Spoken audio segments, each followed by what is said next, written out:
Okay, what did I read next? Aha! This book is the first I've ever read of Katie Robert. I wasn't sure what I was getting into, and this is not what I expected, and all exactly what I expected all at the same time. I'm gonna start this whole thing over.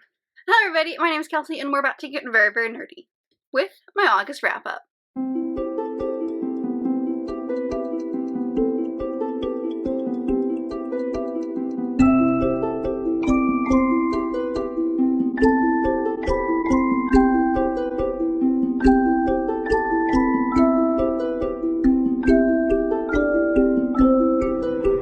So this month was a pretty decent month, actually. I ended up reading, I think it was 14 books. I almost got 15, but I tried to squeeze one in at the end and it just didn't work. So you'll probably see that at the beginning of next month. But yeah, I had a pretty decent month. I had quite a few 5 stars, like a lot of new favorites, especially near the beginning of the month. So yeah, let's just jump right on into the stats for the month. So like I mentioned, I did read 14 books in August, and that was a total of 5,387 pages. And that was over 4 audiobooks, 3 physical books, 1 ebook, and 6 mixed. Like I mentioned, there was quite a few 5 stars, because we had 6 5 stars, 6 4 stars, and 2 3 stars. And then ages starting, to look pretty similar the last few months. We had 5 YA, 1 new adult, and 8 adult books. And then those were spread over 4 genres. We had 2 fantasy, 5 contemporary, 6 romance, and 1 historical fiction. Actually, that should probably be fantasy, so maybe 3 fantasy. Alright, let's just jump right into it. So the first book that I picked up this month was The House in the Cerulean Sea by TJ Klune. This I read for multiple reasons. I had so many friends telling me that I was going to love this. This was super hyped, and I remember posting about it on my Instagram that this was super hyped and I was worried about it, and everyone was like, you need to read this, you need to read this. So I did. And it was incredible. It got 5 stars from me. I mostly read this for my best friend Lauren, who loves this book, and also for Kindness and Candles, because they have a candle that is based on this book, and I really wanted to understand mostly the reference. And when you get to the section, because the candle's called I Am But Paper, and when you get to the section where that comes up, it my heart is whole. This book follows our main character, Linus, who works in the department, I can never remember the name, department in charge of magical youth, and his job is basically to go to all of these different homes, orphanages, whatever you want to call them, where there are kids there, and all these kids have magical powers, and he just goes to make sure that, they're being taken care of, that the owner of the home is doing the right thing by them, just making sure everything's good to go. He is sent a month-long mission. That's not the right word, but you know what I mean. He's on this trip to this house by the Cerulean Sea, and it's got some very interesting kids there, and the guy who's in charge of it is also very interesting, and so he's just kind of sent to figure some stuff out, take notes, basically do his job, but it's very secretive. The higher-ups are very, secretive about what's going on, and it was just really good. There's a lot of people who love this book, and I understand why this is kind of marketed, maybe not marketed, but is mentioned very often that this is middle grade for adults, because there are very adult topics in this book, but it also has that very fun, whimsical feel to it that you get when you read middle grade. So I personally loved this book. I was unsure when I first went into this book. It was I wasn't in love with the writing. I loved the characters, I thought they were really interesting, but the writing itself was really simplistic, which is totally fine, except for it didn't work for me. But the minute that Linus went to this island, I honestly completely forgot about the writing and was just so enthralled with the story and the characters, and that's what I think TJ Klune does really well. This is the first book I've read by him. However, he is incredible with character development and plot structure that you kind of forget about his writing style, and you're just so enthralled in the story, and that's what I loved about it. I loved the characters. I fell head over heels for every single person in this book. All of the kids, their quirks, they're so different, and they're all at this home for a specific reason, and the owner of the home, you learn stuff about him along the way, and it's just it's beautiful. It's just straight up beautiful, and I loved it, and I understand why everyone is hyping this book. It is quite good. If you are a fan of the found family trope, then you are going to devour this book. Y'all, I get it. I get the hype, and it's worth it in my opinion. Sorry if my light changes. The I'm experimenting with new lights that my brother-in-law got me, and it's literally pouring outside. I don't know if you can hear it. So we're experimenting with the lights. The next 2 books that I read in the month, I'm going to do them together because they're part of the same series, and that is volumes 2 and 3 of Dreaming Sun. I read volume 1 a couple of months ago and really enjoyed it, and 2 was on my TBR, but the second volume had like a huge cliffhanger at the end of it, and I said, I need more information, so I went with 3. This series I've talked about so much. It's a manga series that I just started not that long ago, and I found it on Becca from Becca in the Books channels. She loves this. This series follows a girl named Shirahama. I've pitched this so many times to you. I have it memorized. Her dad and stepmom just had a kid, and she feels that she is kind of forgotten at home and not wanted, so she runs away and meets this man in the park, who's actually this guy right here. And he basically offers her a place to live, really, really cheap. But she's got a few conditions, which is 1, tell him why she's running away, 2, help him find a key, and 3 is to have a dream and fall in love. And so she ends up moving in with to this place with the landlord and 2 other guys that she goes to school with. And so this is just the continuation on from that one. But it's so fun and fluffy, and like you don't have to think hard about it. This is just a fun manga series if you want something like that. It does have a lot of tropes in it, like our main character switches love interests very, very quickly. So if she's very flighty, I guess is what I'm trying to say. So if you don't like a flighty character, you're not going to like this. But if you go into it knowing that it's going to be super silly and fun, then I think you'll enjoy it. And that's exactly what I did. I enjoyed the first one so much, and I just needed to continue. So I picked up 2 and 3, and I am reading 4. I think I'm reading 4 in September. So I'm excited to continue with this series. There are 10. I'm making my way through it. But yeah, I gave both of these 5 stars because they were fantastic. Not a whole lot to say, especially now that we've gotten more into the series, but I don't know, just to her character development. This also has a good found family trope, sort of, and we're also learning more about our characters, specifically a couple of the kids who are staying at this house, and a little bit more. We learned a little bit about the landowner, landlord, I guess, in the first one, but I'm excited to know even more, and it's great. I can't wait to continue. So the next book that I picked up was Nean Gods by Katie Robert, which is the first book that I've ever read by her, but I have so many on my Kindle. And if you've seen my TBR, you know that I'm planning on reading her first in the Wicked Villain series in September, so I'm excited to start that adventure. But this is the first in her, I think it's called Dark Olympus series, and it is a series that currently only has this one out, but her second one's coming out, I think at the beginning of next year. She's got at least 1 more planned, and it's all based on Greek mythology. This one specifically was a Hades and Persephone retelling. Her second one, I think, is a Psyche and Cupid retelling, but they're all dark, erotic romance, basically. And, but like, so here's the thing. It's not what I expected, and everything I expected at the same time, because, like, as far as the romance goes, look up trigger warnings, because, like, everything's in here, and I would do that for all of her books. She's really good at having trigger warnings out there. Or I guess content warnings is a better term here. So check that out if you're curious about like the romance side of things, which was very steamy, and that's what I was expecting going into it, was the very steamy scenes, which I got, and they were great. The thing that I didn't expect was how incredible her world building was for this world.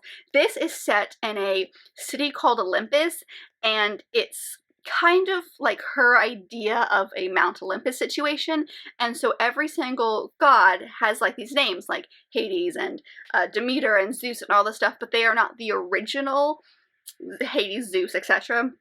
They are just, that's kind of like their title, if you will. Once they ascend to this position, that's now their name. They don't, like, you could be born Thomas, and once you become Hades, you're now Hades. It's that kind of thing. And just the world is really creative, and I like that idea, a kind of position and title that's given to you, and it's passed down from generations. So like Hades' father was also Hades, and now it's him. Same thing with everybody else. And so it's really fascinating because it's also very much set in this very backstabby, gossipy kind of world. Lots of paparazzi, things like that, because they're in the limelight. Like, her mom is Demeter. That is a position that she was given. That's a name and a title that she was given. And so Persephone and her sisters are in the limelight here. And so it's just really fascinating, this world, and I didn't expect it. Not that I don't expect romances and erotic romances to have good world building and character building, because some of them really do. But I didn't expect to be so in love with the world. So I loved it so much. It kind of gives me the feeling of a mafia romance, so if that's your thing, then I would definitely give this a shot. It doesn't have any kind of mafia stuff, but just kind of like that city setting. That's the feel I got from it, and like how Hades is kind of, his underworld is the darker side of the city, and so you get that like darker aspect of it. I don't know, it was really fascinating. I loved it, and I cannot wait to get into her Wicked Villains series and read the second one in the series when it comes out next year, because you bet I am now a Katie Robert fan. Will I read everything she's ever written? I'm not sure, we'll see, but I'll definitely be reading these two series for sure. And if anything I said sounds remotely interesting, I would highly jump on that, because it's really good. Her writing's fantastic. Alright, the next one I read was My Contrary Mary by the Lady Janies. They're still taking that name. It even says it in the back of the book here, which is Cynthia Hand, Brody Ashton, and Jodi Meadows. This is the first in their Marie series. They did have a Jane's series. I've talked about it many times, where it's 3 stories where the main character's name is Jane, and they're based on history and classics and stuff like that. This one is the first in their Mary series, which is the same thing but with Marys, and this one follows Mary, Queen of Scots. So I ended up giving this one 4 stars, but looking back on it, I think it's probably closer to a 3.5 than a 4. I honestly don't have too much to say on it, because it's set in the same world as the first one, which is My Lady Jane, which is that kind of Elizabethan England time period. I was just kind of like, it was just okay. The magical aspects are the same as they were in that one, and that was fascinating. I liked going back into it. We did see Mary in the first one a little bit, so it was interesting seeing her kind of like story. I liked it just fine. Like, it wasn't extraordinary, but it was just kind of okay. I think the thing that bumped it up for me was at the end, we got to see all of the characters that we came to love in My Lady Jane, and that was fantastic. I loved seeing them. I loved seeing them all work together for a common goal. And it was just a lot of fun. Like, that's just what these books are. They're fun and funny. And I don't know if I came into it with too much expectation, because it was like one of my most anticipated releases of the year. But it was just kind of okay, and it let me down a little bit. And what really made it for me was that end scene where we saw the characters that we'd already known. Honestly, that's really all I have to say. It was just kind of okay, you know? I'm glad I read it. Am I going to continue with the series? Of course I am. I love these authors. I'm really glad I read it. But it was just kind of okay. I followed that up with a great book, though, which was Curse of the Wolf King by Sonia Odette. This is the first book that I've read by her, but it's also the first book in her Entangled with Fae series, which is a companion series. You can read them all. They're all standalones. They're just kind of set in the same world. This one is a Beauty and the Beast retelling. She just came out with one, which was a Cinderella retelling, and the third one in this series is going to be a Little Mermaid retelling. So I'm really excited about this. Also found out that all the art on this, she does herself, which is fan-freaking-tastic. And these books are stunning. But with all that being said, this is a new adult romance. I would say this is one of the best examples of new adult that I've ever seen, because it's got like that YA writing style. So if you're kind of wanting to step into an adult or a new adult genre, this is a great one to go with, because it's got that writing that you're used to, but some of the like steamier scenes are much steamier. They're not fade to black, things like that. So it gives you kind of like a taste of what you can expect from adult books. So I thought this was great. I loved the world. It was a very fascinating mix of fantasy and kind of like Regency England. I saw somewhere that someone said that this is Bridgerton meets ACOTAR, and that is exactly what this feels like. It's got that Bridgerton, London, you know, you need to find a husband feel, but it also has like that ACOTAR vibe with it, especially the first one, the ACOTAR book, because that's just kind of very similar. But like I said, it's a Beauty and the Beast retelling, so if you like Beauty and the Beast, it's just fun. The banter was great, and I really, really enjoyed this. So I ended up giving this one 5 stars, and I cannot wait to continue with more in this series, and then her other series, which is the Fae Isle trilogy, which I believe is maybe set in the same world as these. She is very quickly becoming a new favorite, so if you like anything with Fae, fantasy, romance, retellings, definitely check her stuff out, because they all sound fantastic, and this one was chef's kiss, so good. Alright, the next one that I picked up was actually 7 Days, Monday through Sunday.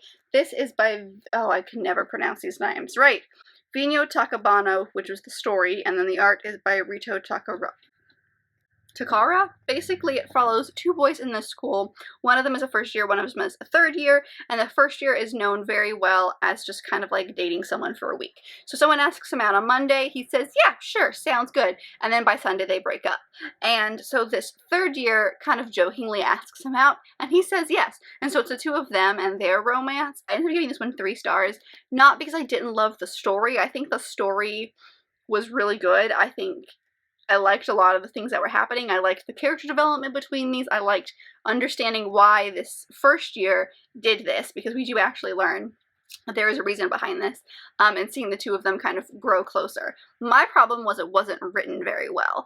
Now the art is stunning, but the writing is very confusing because there are scenes that just happen so quickly that you're not even sure what's going on. I think the biggest thing for me with why it was confusing was some of the pages you couldn't tell who was saying what, and if what was being said or what was being thought. Like most times in mangas, what you can see is you can tell what is being thought rather than said because it's in italics, whereas with this one, I think they tried to do that and it just didn't come across because I can't tell you how many pages I sat there and I was like, I don't even know who said what, or if any of this was actually said out loud, or if this was just him thinking.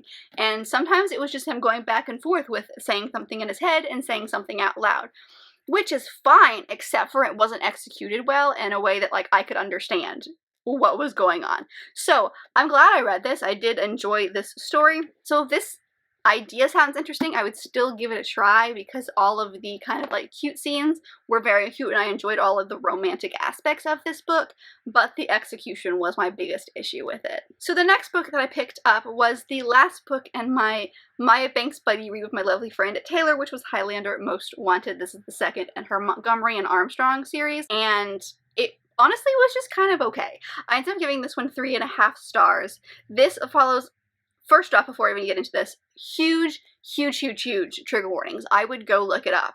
Specifically for rape, sexual assault, like ridiculous amounts of slut shaming and bullying and things like that. It follows our main character, whose name I've already forgotten. So our main female character, basically this takes place directly after the events of the first book, so there is some tie over there. We follow one of the brothers of the main male lead in the first book. And so they've just stormed this clan because this clan kidnapped someone that was important to them. And their laird ran off because he's a jerk. And the laird's son was really bad and abusive. But this book follows our main female lead who, when she was really young, she was on the way to her betrothed and was attacked by the laird's son. And he basically like forced her to come back to his keep and basically sleep with him. He kept her in a room where the door wouldn't lock so he could come in at any hours of the day. He would like starve her. She barely had a working bed. Like it was like, I think like a rug on the floor. Like she was treated terribly. So it follows her after the events of this guy dying and her kind of learning to trust this brother. So the first portion of the story I didn't like because we're in this keep and no one in this keep likes her. They basically like slut shame her anytime she comes out because they just thought that all she did was sleep around. They didn't realize that she was forced to do all of these things. So like it's just our main male character is very wish-washy this entire time because he'll like think about some of the things that she's told him that this guy did and then he'll do some of them. He doesn't do anything as far as assault on her, but like it's not great, okay? So I felt really icky and iffy the entire time. And then about halfway through the book, they leave the keep, and the ending is much better. I like how it ended. But it just felt very forced. It felt like, I don't know, I'm just sitting there and I was like, this can't end well. Like, some of the situations she's in, she should not trust men again. Like, there should be some kind of, like, psychological thing with her, where she shouldn't be able to trust anybody. And so, like, there's just some situations in this book that I feel like was a little too picture perfect of how it ended. I felt like it was set up in a way that there was no way this was going to have a happy ending. And then when it did, you were like, I don't know if I like that. So not the best book to end our Banks read on, but I'm glad I read it, and the ending did make up a little bit for some of the stuff that happened at the beginning, but it was just rough, you know? So huge trigger warnings for that one, because that's just, yeah, it's bad. I followed that one up with The Honey Don't List by Christina Lauren. I ended up giving this one 4 stars. I really enjoyed this. This is definitely less fluffy and more hard-hitting than some of the other romances I've read by them. It follows our main character, Carrie, and our main male character, James.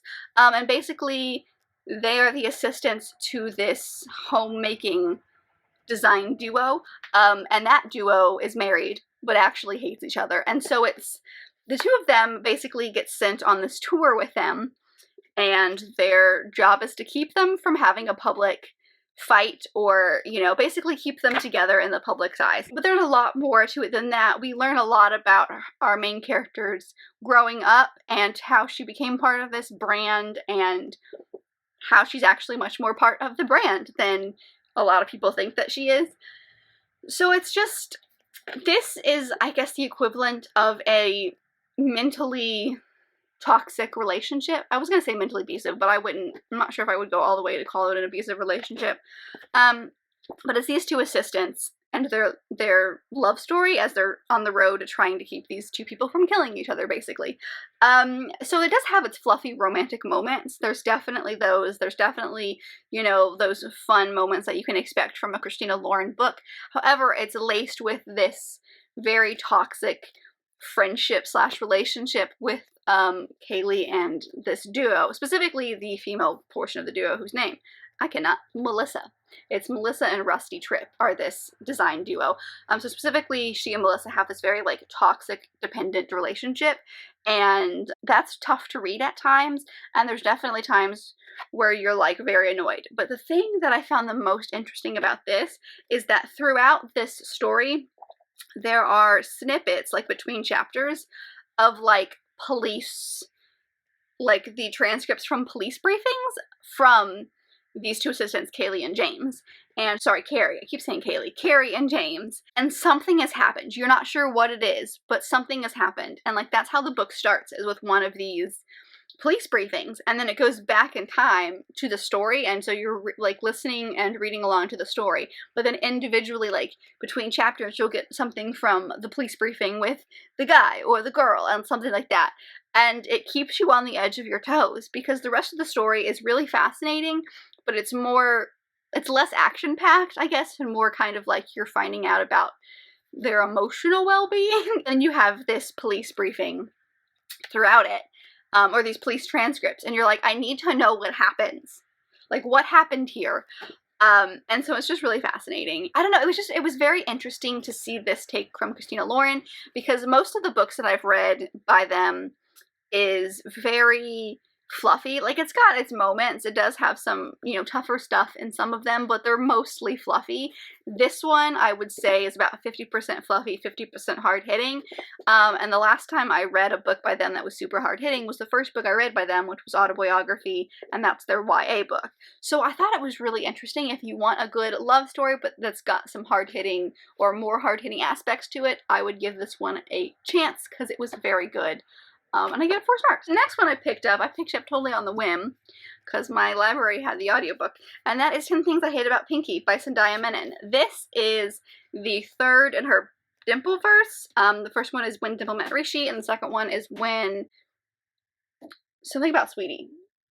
The title's called There's Something About Sweetie. Wow. I was debating on whether or not I wanted to read this out of order, and I realized that, like, it does spoil some things as far as, like, who ends up with who in the Sweetie book, but, like, I already knew what was going to happen with that one, so, like, it didn't really spoil anything for me. And it's really just, like, these are friends of the friends that we've already talked about. So this follows Pinky. And this is a really, really good summer book. It takes place during the course of an entire summer, and Pinky is basically at she and her parents and her cousin and her aunt. That was a weird way to phrase that, but these basically 5 people are always at this beach house in the summer. So they go to this house in Cape Cod. Her mom's a lawyer. I don't even know what her dad does, but, like, she's loaded, basically. But she's got fun pink hair, and she's super rebellious, and she always takes up all of these ridiculous causes. And while she's there, the shed, I think it's a shed, in the back of this house burns, and she's immediately blamed for it, and so she gets really, really angry at her mom, because she and her mom have a very tough relationship, and blurts out basically like, well, if you knew who my boyfriend was, you wouldn't be saying all these things, because I'm not this rebellious person you think I am. And she basically invites this guy who she knows is kind of part of her friend group a little bit. His name is Samir, and he's like this perfect person that she thinks her mom's going to love. So she basically asks him to come stay at their house for the summer. They create this fake relationship, and she'll get him an internship with her mom, because like I said, her mom's a lawyer, and his internship that he was supposed to have this summer fell through. And so they create up this bargain. About halfway through, I was just kind of like, this is okay. Like, it's got a lot of YA tropes that, like, if I was still obsessed with YA romance, I would love, but I'm starting to, like, phase out of it. So it was very trope heavy. So that's not an issue if you like that. But it was just kind of okay. And then the second half got much better. I loved seeing the relationship between her and her mom, and especially some of the stuff that we learn about her mom, because there's a lot with her mom's past that she doesn't understand. But I really enjoyed it. I ended up giving this one, I think I ended up giving this one 4 stars. This is full of drama. So if you like drama, if you like Gossip Girl-esque drama where there's just always something going on, you're gonna like this. But I really liked the parent situation in here. It was probably my favorite thing about this book. And I'm really glad that I read this. So, yeah, it was good. The next book I picked up was When a Scot Ties the Knot by Tessa Dare. This is the first book that we're reading. I'm buddy reading Tessa Dare books with a couple of friends. Taylor, who read the Maya Banks books with me, and our friend Brooke. So the 3 of us read this last month, and then we'll be reading a Dare book every month for many years probably. But this follows our main character, Maddie, who is very, very shy. And as you're reading, you realize that she has like severe social anxiety, which I loved seeing in a historical romance.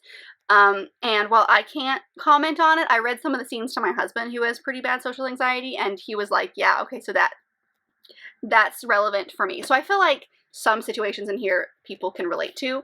But basically, because she's so shy, she hates being around people. Like, she freezes when she's around people. So she creates this Scottish soldier, and she writes him letters. And she creates him so that basically people will leave her alone, and they know that she already has someone who, like, once he comes back for more, then they'll obviously get married. And this lasts for years. The war's starting to end, and so she has to kill off her fictional character. So she does. Little does she know, the name she made up is actually a person, and so he receives all these letters. In the letters she wrote that she was writing about a fictional person, and like she kind of told her story, and like it was almost like a diary. So he shows up, and obviously that startles her, and he's got plans of his own, and they kind of strike up this bargain to get married. Because it'll be beneficial for both of them. So this was really good. I don't know if you can tell by how much I tabbed this book. The more tabs means the better it is. But this one ended up getting 5 stars for me. I loved Maddie. She is probably, I think this is my 3rd Tessa Dare book that I've ever read, and she's my favorite heroine so far. I feel like she's really shy and naive, but she knows she's shy and naive, so she doesn't put herself in situations where she knows the outcome will not be good. She doesn't know what the outcome's going to be, but she's like, I'm not going to even get in that situation because I know it can't end well. And so I liked that. I liked their relationship. I liked seeing him thaw throughout the book, because it's definitely somewhat of a, hate to love. I always say this, but I always feel like Tessa Dare has something in there that's very unexpected, and for me, that was Maddie's fascination, and kind of like her job. She kind of has a job where she likes to illustrate, and so she illustrates these insects for people who have like encyclopedias or are doing expeditions, and so they'll bring back like these dead, actually sometimes they're alive, insects and creatures, and she will draw them. Like, for example, throughout this book, she's watching these 2 lobsters because no one's ever seen what it looks like for lobsters to mate before, and so she's tasked with kind of cataloging this, and so she's watching these 2 lobsters, hoping that they'll mate so that she can draw little things like that.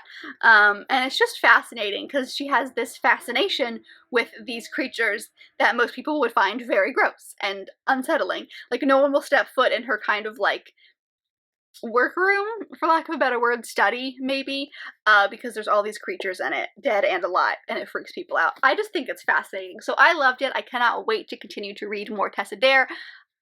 Her writing style is fantastic. She's very funny and witty, and I love it so much. So she is very quickly becoming a favorite as well, and I cannot wait to continue, but I loved this one so much. The next book that I picked up was Jane in Love by Rachel Givney. This is a contemporary romance, which is kind of time travel-y. It's what if Jane Austen basically showed up in our time. This book starts with Jane Austen kind of near the beginning of her writing career. She has written Sense and Sensibility, but it hasn't been published yet.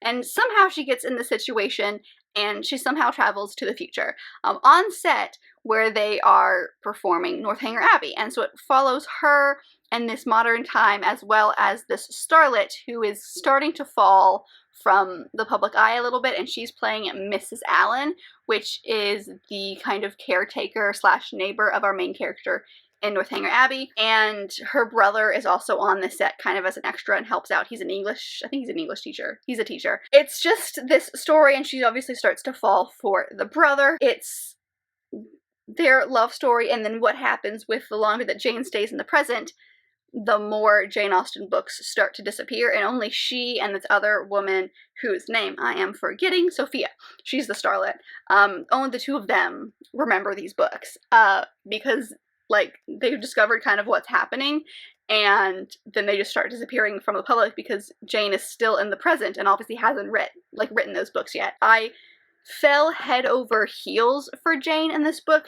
I don't know how to explain it, but like, it's really early in her life, so she's super young and naive, but I loved watching her discover the 21st century because, like, I feel like she did it in a very realistic way. Like, she was written in a very realistic way, because she would describe things that obviously she had no idea about. Like, for example, she called phones these, like, little metal boxes that controlled people, because people would, like, talk into them and voices would come out of them, and then people would look at them and smile and they would tell them things, and she was just fascinated by these metal boxes. And obviously you're like, well, that's a phone, and you understand how phones work, but it's just really fascinating to see how she reacts to things, and then, like, cars, and just, like, all of these different things that are very 21st century. So I loved watching her explore. So I gave this one 4.5 stars because I just fell for these characters. I thought the plot line was really interesting, but honestly, I was here for Jane. I just wanted to read more about her. I thought this was a very well done kind of, it's not really a reimagining, but, like, just, what if Jane Austen actually stepped into London today? And it was just really fascinating, and I absolutely loved it. The next book I picked up was Slay by Brittany Morris. I ended up giving this one 5 stars. I loved this book. Let me just preface this review with, this book was not written for me, so go find a review, preferably by a BIPOC reviewer, because they will be able to talk way more about this. This follows our main character, Kira, who has created this game called Slay, and it is a safe space for Black gamers, specifically VR gamers, because you have to have, like, a headset and everything like that.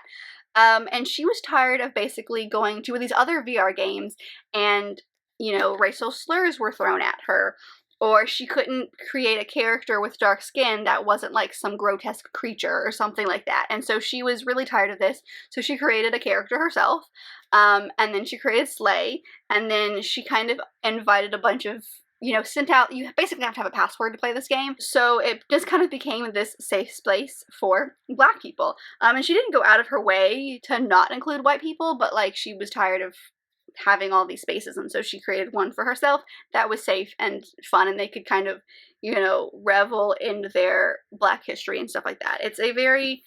There's this aspect of the game. First off, the game is fascinating. I loved learning about the game. I'm not a gamer.